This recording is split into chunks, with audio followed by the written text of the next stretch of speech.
Mengenal Ustazah Asri Ivo kelahiran 21 September tahun 1964 dari pasangan Ivo Nila Kresna dan Rusli Abdullah keturunan Aceh dan Minangkabau, Sumatera Barat. Beliau dai dan mantan artis, mulai berkecimpung di industri hiburan.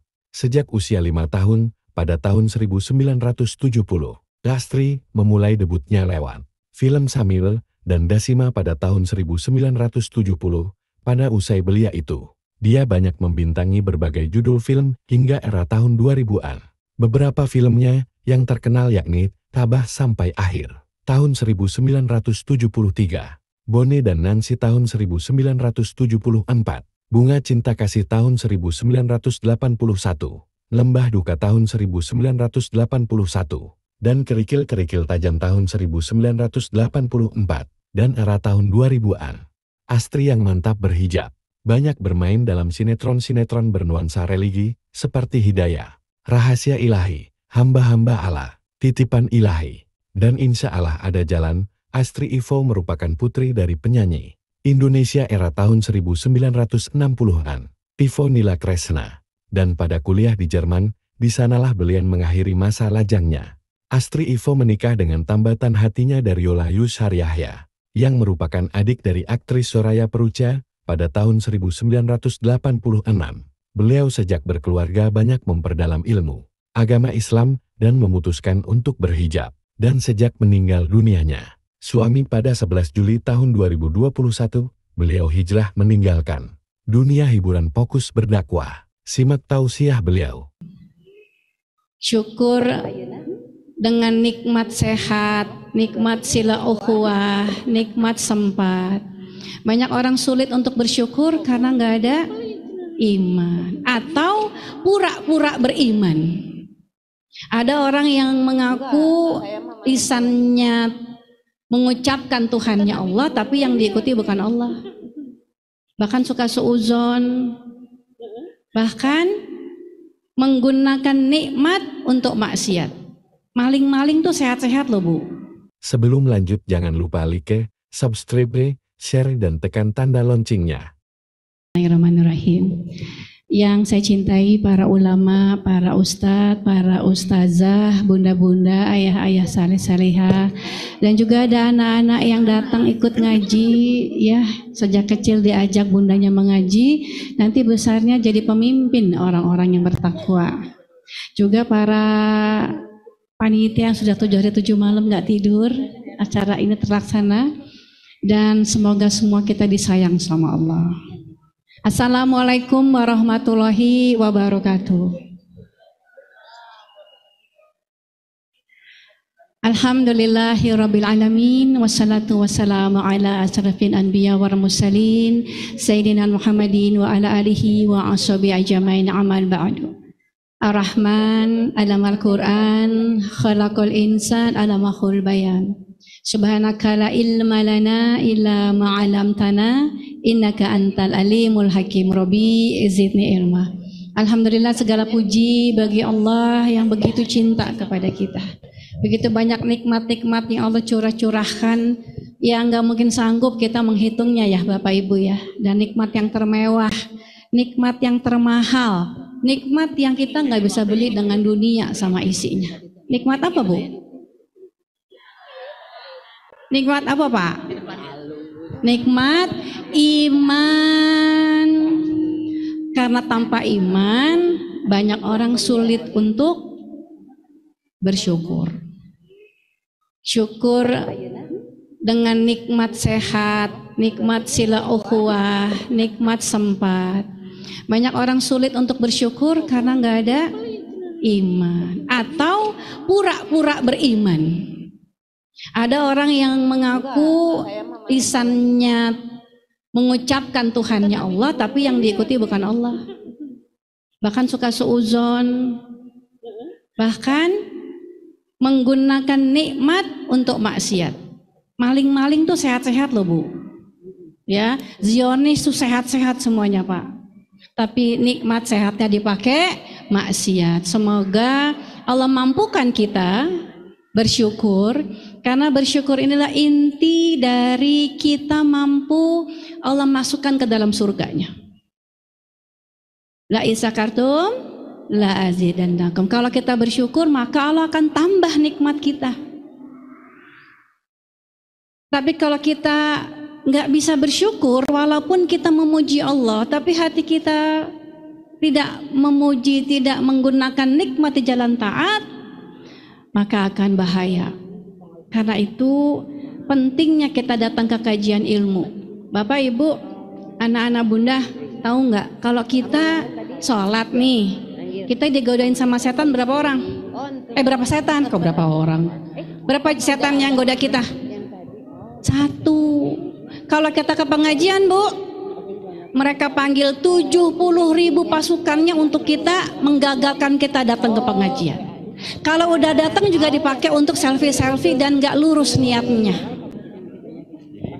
Karena barang siapa yang lurus niatnya mengharap wajah Allah, bukan mengharap wajah makhluknya, menyimak dan meminta pertolongan Allah agar kita mampu mengamalkan ilmu kita, ilmu yang bermanfaat, maka kita mendapat doa dari para malaikat. Kalau kita datang ke ulama, ke para guru kita, kita berharap doa dari mereka ya Bu ya. Padahal para guru kita manusia bukan? Punya salah nggak? Punya, tapi kita sangat berharap doa dari orang-orang yang berilmu, karena Allah meningkatkan derajat orang yang berilmu. Tapi ini doa dari para malaikat yang diciptakan khusus untuk taat. Dan kalau kita lurus datang ke kajian ilmu semata-mata untuk mencari wajah Allah, berharap Allah tolong kita mengamalkan ilmu itu, karena semangat mengaji, datang ke kajian harus diikuti dengan semangat mengamalkan. Karena kalau tidak akan sia-sia. Di Indonesia ini, Bapak Ibu, negeri yang paling banyak umat Islamnya, negeri yang paling banyak pesantrennya, tapi negeri yang paling tinggi tingkat pornografinya. Karena banyak orang berilmu, tapi ilmunya nggak bermanfaat. Maka kita bermunajat agar Allah karuniakan kepada kita ilmu yang bermanfaat. Allahumma inna nas'aluka ilman nafi'an wa a'udzubika min ilmi la yanfa'. Apa itu ilmu yang tidak bermanfaat? Ilmu yang kita tahu tapi kita nggak amali. Banyak orang tahu olahraga menyehatkan, tapi orang yang mau sehat malas berolahraga. Ini ilmunya nggak bermanfaat.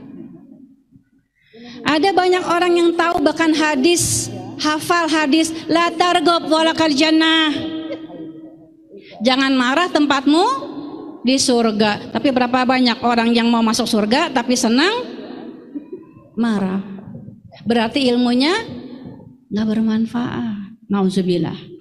Nah, kita bermohon, bermunajat, Allah bantu atau Allah tolong kita untuk mengamalkan ilmu. Jadi semangat datang ke pengajian, semangat mengamalkan. Karena kita ini perempuan, makhluk yang spesial, sangat dimanjakan. Bahkan dikirimin surat khusus namanya Anissa. Karena perempuan akan jadi ibu, dan ibu yang akan melahirkan pemimpin-pemimpin, khalifah-khalifah yang memakmurkan buminya Allah. Anissa baladul bilad. Perempuan itu tiang-tiangnya negara. Kalau kita ingin negara kita maju, punya pemimpin yang amanah, tablik, fatonah, rakyatnya sejahtera, maka lihat bagaimana para ibunya. Karena sedikit orang tua tuh mempersiapkan anaknya jadi ibu.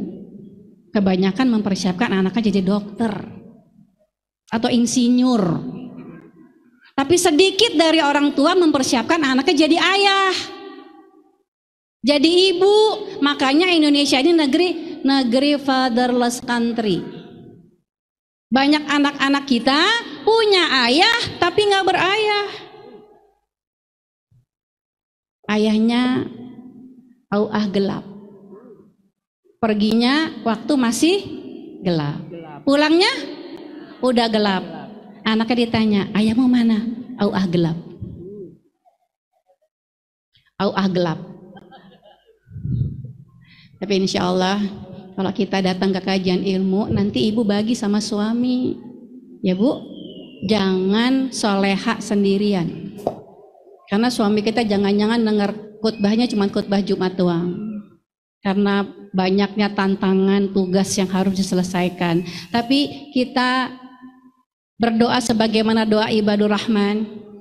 Orang-orang hamba-hamba Allah yang dicintai ibadur rahman. Gimana doanya bu? Rabbana hablana min aswazina wa zuriyatina qurrata a'yun waj'alil muttaqina imama. Ibu tahu nggak yang diminta apa? Ya Rob, karuniakan kepada kami. Salah, benar itu. Ibu doa tapi nggak tahu artinya, kira-kira diijabah nggak nak? Robbana ya Rob, karuniakan kepada kami. Kok keturunan?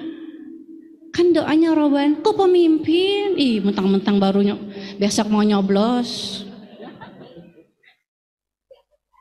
Aswa, pasangan. Kan mendidik anak harus ada pasangan. Kalau kita doa, kita baca Quran, kita nggak ngerti apa yang kita minta, kira-kira bermanfaat nggak doa kita bu? Tidak. Karena kita nggak tahu apa yang kita minta. Yang lebih parah lagi kalau kita sholat, kita nggak tahu apa yang kita ucapkan. Ya ayyuhallazina amanu wala taqrabus sholata wa antum sukhara hatta ta'lamun ma taqulun. Wahai orang-orang yang beriman, jangan deketin sholat sampai kamu ngerti apa yang kamu ucapkan.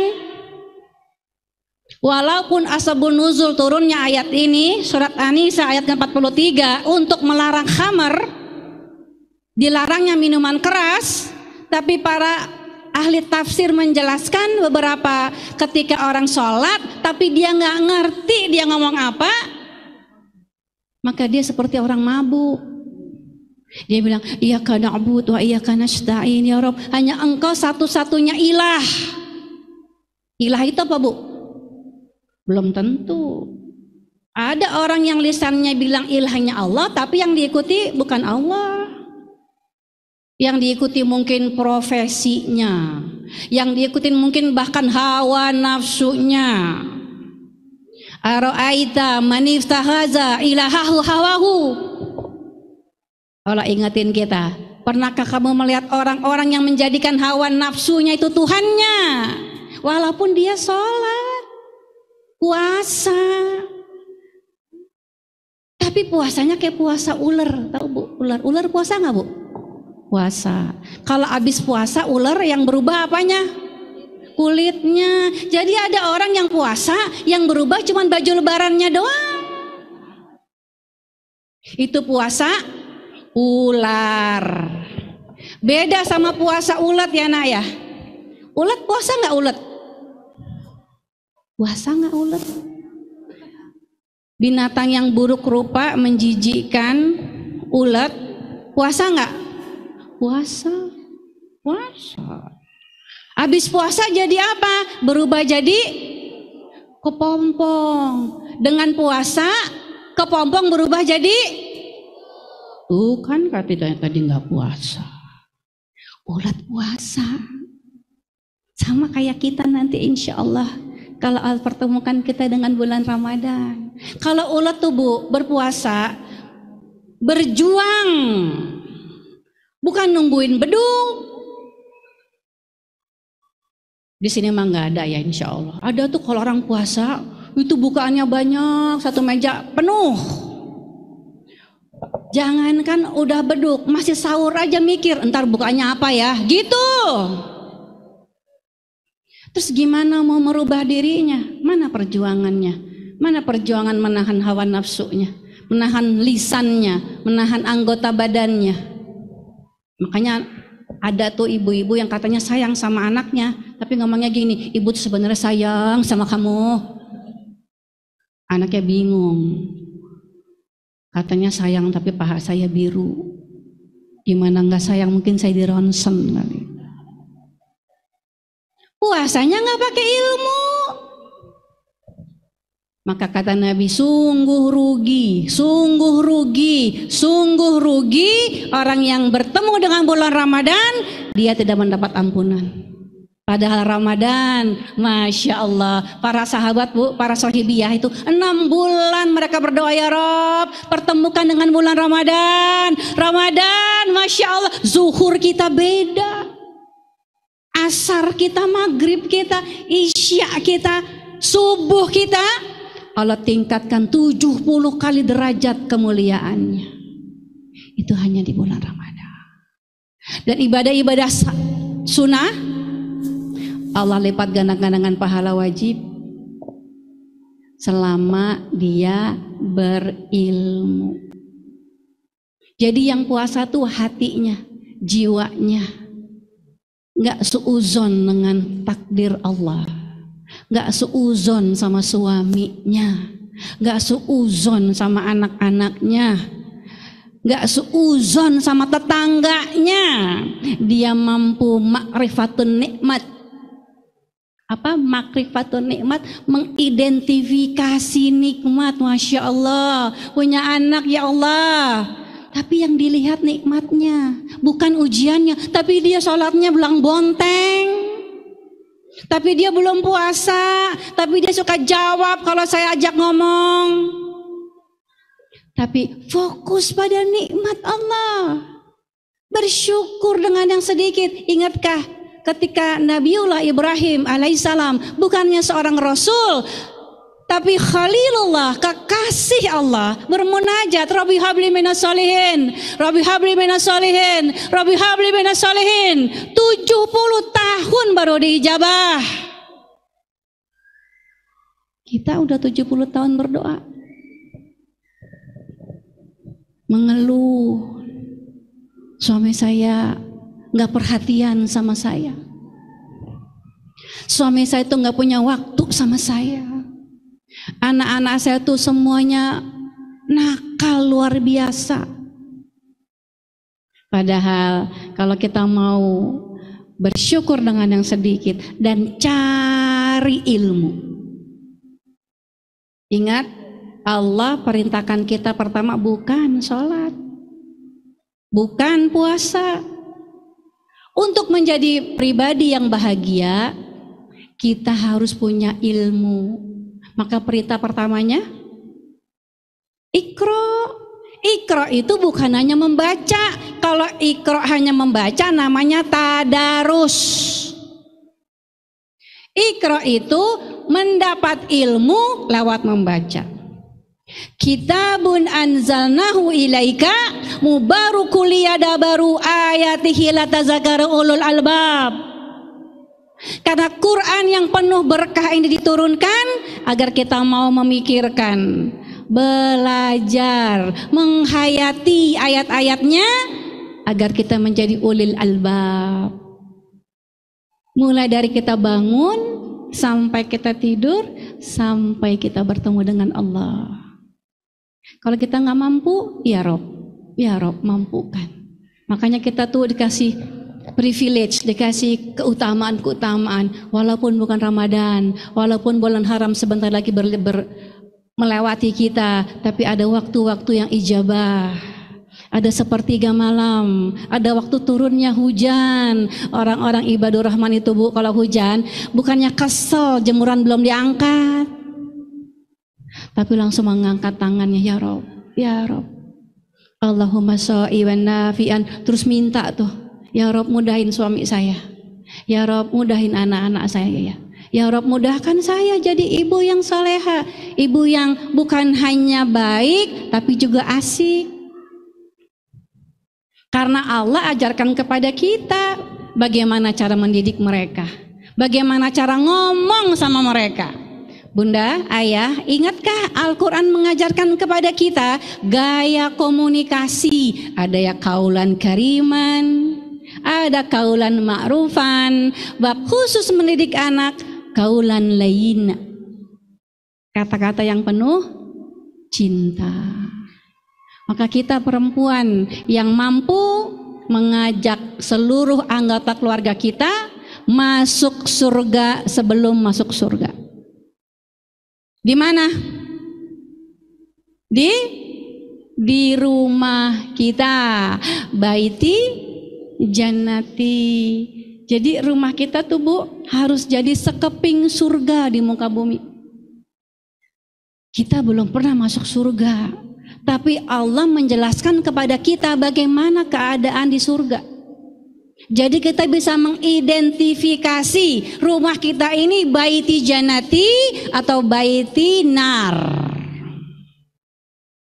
Kalau baiti jannati ada syarat dan ketentuan berlaku.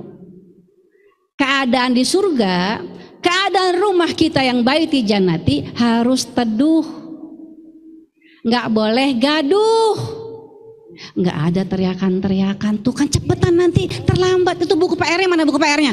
Kan udah dibilangin dari tadi malam sama ibu. Di sini mah nggak ada ya. Insya Allah nggak ada. Ngomongnya tuh lemah lembut. Perempuan tuh Bu, Masya Allah, dia itu wajahnya halus. Dia tuh ibu-ibu tuh mukanya halus. Ya, tutur katanya halus, kaulan lain. Kita ini makhluk halus. Tapi bukan penampakan ya. Bukan. Ngomongnya tuh harus lemah lembut. Allah yang ajarkan kepada kita.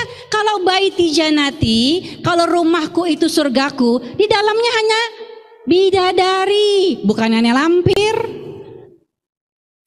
Ini ibu cantik-cantik Pak, datang ke pengajian kayak ratu di rumah, cantik nggak? Ada di rumah, kalau ngaji cantik kayak ratu, di rumah kayak babu. Di sini nggak ada ya, insya Allah. Ya Bu, kita tuh bidadari, baiti jannati, kan mau masuk surga, mau bahagia nggak Bu? Bahagia tuh bukan hanya di harta, di tata, di istana, bukan. Itu Asiyah Bu, suaminya tuh Bu, raja di raja, punya tahta, punya wanita, punya istana. Nggak punya pulsa aja Bu, karena belum ada ya. Apa yang Firaun nggak punya? Tapi tidak membuat rumahnya sekeping surga.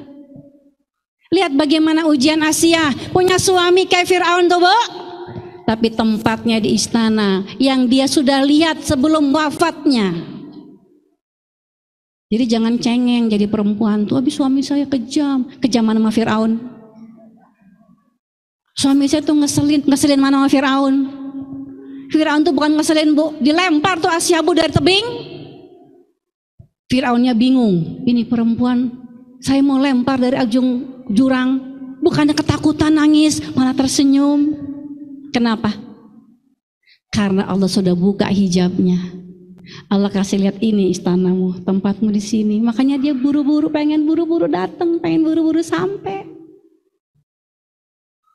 Terus kita nggak bisa, itu kan Asiyah, itu kan perempuan biasa. Karena kita perempuan biasa, ujiannya suami kita, bukan Fir'aun. Jadi kita bisa jawab.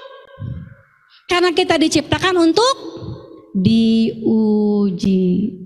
Allazi khalaqal mauta wal hayata.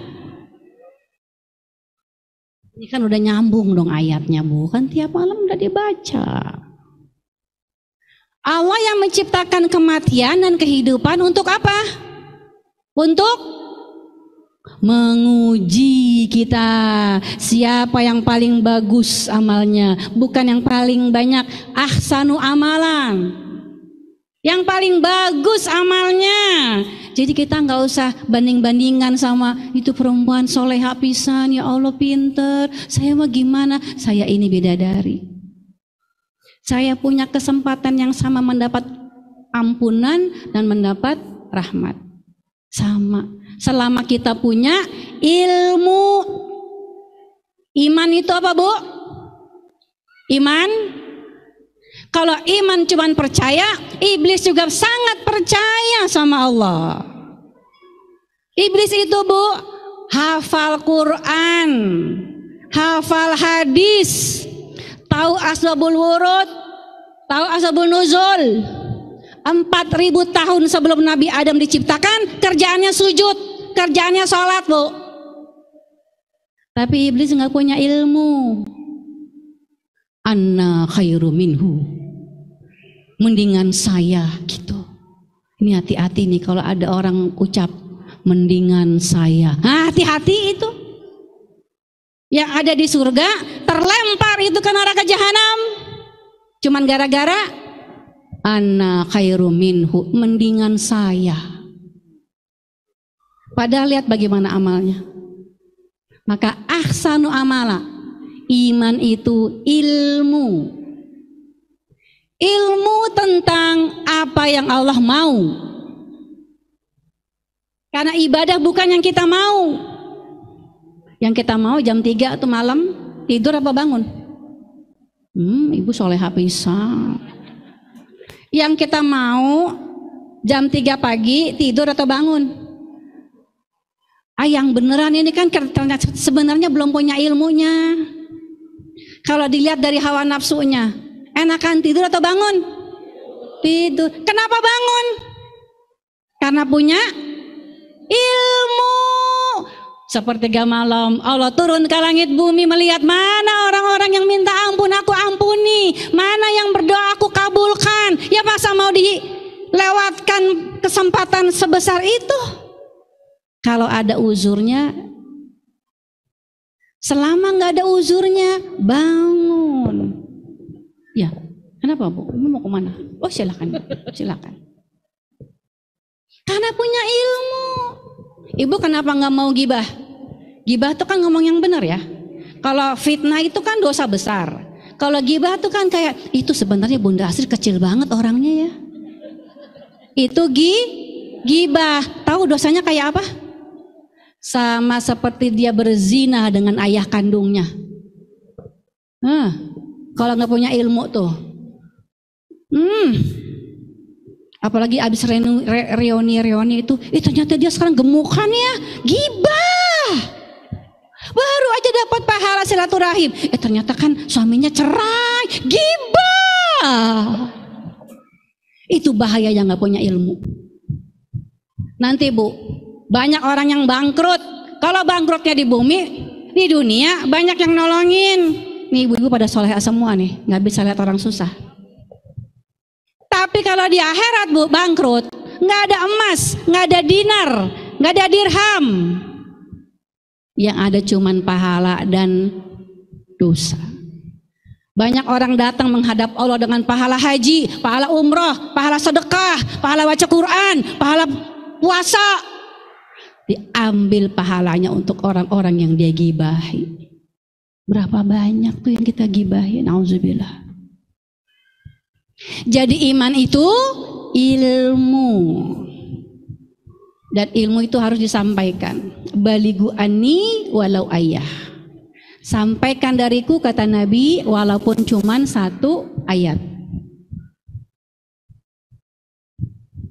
Sehingga kita mampu mengajak keluarga kita masuk surga sebelum masuk surga. Jadi bahagia itu Ibu bukan berapa banyaknya uang kita. Bukan berapa tingginya titel kita. Bukan berapa luasnya rumah kita. Bagaimana rumah Rasulullah SAW kita lihat cuma 20 kuadrat meter, tapi mampu melapangkan hati seluruh anggotanya. Itu bahagia. Bahagia itu dalam ketakwaan. At-taqwa wahuna. Kata Nabi, takwa itu di sini. Di sini yang buat kita lihat dunia itu lapang, lebih lapang dari masjid yang luar biasa ini. Itu hati kita Bu. Kalau udah lapang Bu, diisi apa aja, banyak tempatnya. Banyak tempatnya. Banyak tempatnya. Maka mudah-mudahan Ibu harus punya kemampuan mengajak saudara, suami, anak. Tapi karena suami kita itu qawam, pemimpin, jadi suami itu nggak mau diceramahin ya Bu, ya Pak ya. Suami itu maunya diingetin tentang bagaimana tanggung jawab yang besar yang ada di pundak mereka. Maka kita bantu mereka menjadi qawam. Maka menjadi perempuan yang terbaik pertama, dia harus punya sifat al-wadud. Apa al-wadud? Yang penuh cinta.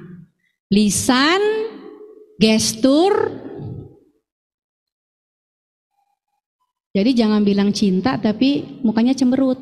Nah, nggak matching. Kalau Al-Wadud itu mukanya penuh cinta, lisannya lemah lembut, gestur tubuhnya juga menyenangkan, bukan yang gitu. Kedua, sifat Al-Walud. Apa Al-Walud? Manusia perempuan yang subur.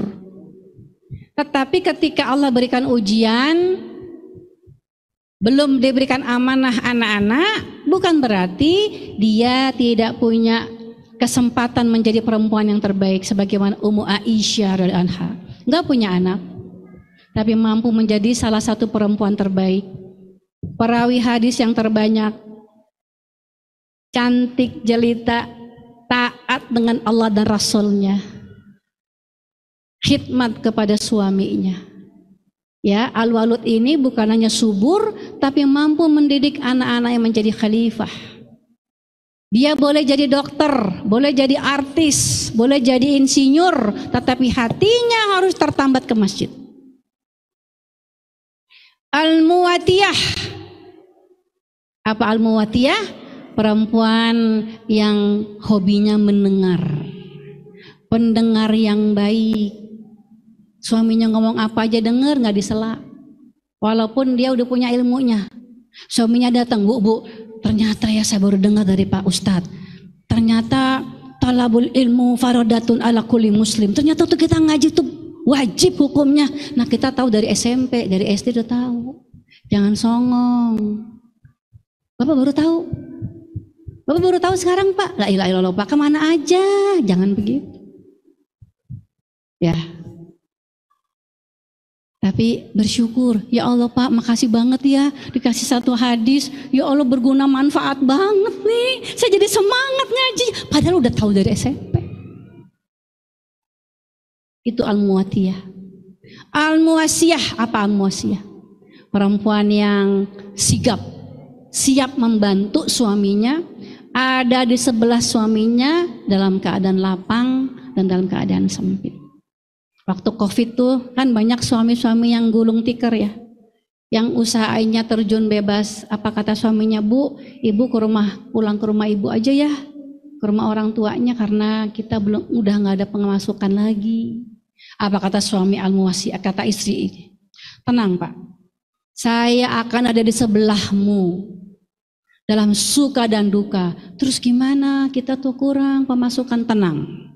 Perempuan itu tangan kanannya menggoyang buayan, tangan kirinya mengguncang dunia. Nanti saya akan bikin keripik maici. Berapa omsetnya? Ratusan juta. Cuma bikin keripik. Apalagi ibu bikin cireng, bikin dodol, donat. Semua bisa. Seblak lagi viral ya. Jadi itu suami itu tenang. Para sohibiyah tuh Bu, kalau mengantar suaminya pergi, apa yang mereka katakan? Wahai ayah, jemputlah rizki yang Allah siapkan. Kami istrimu, keluargamu, kami sanggup menahan derita, kami sanggup menahan lapar, tapi kami nggak sanggup menahan panasnya api neraka. Maka bawa pulang hanya yang halal saja. Itu kita. Itu suami Bu, kalau digituin tenang tuh Bu, mau bawa 30.000, mau bawa 300.000, mau bawa 30 juta, tenang. Suaminya, istrinya tuh pasti senyum, ya Allah alhamdulillah, maaf ya Bu ya cuma 30 juta. Bu itu senyum ya kalau gitu. Kalau 300.000 senyum nggak? Bu, 300.000, Ibu susah loh cari 300.000 Bu. Ada suami tuh mesti ngojek satu harian 24 jam tuh. Enggak ya, 18 jam ya. Banyak itu Ibu. Kalau kita syukuri, itu didouble sama Allah. Bukan hanya berupa nominal, sehatnya kita, tentramnya kita, nggak musuhan sama suami. Nikmatnya masuk surga sebelum masuk surga. Ya ayyuhallazina amanu qu anfusakum wa ahlikum naro. Gitu Bunda. Udah berapa ayat tuh?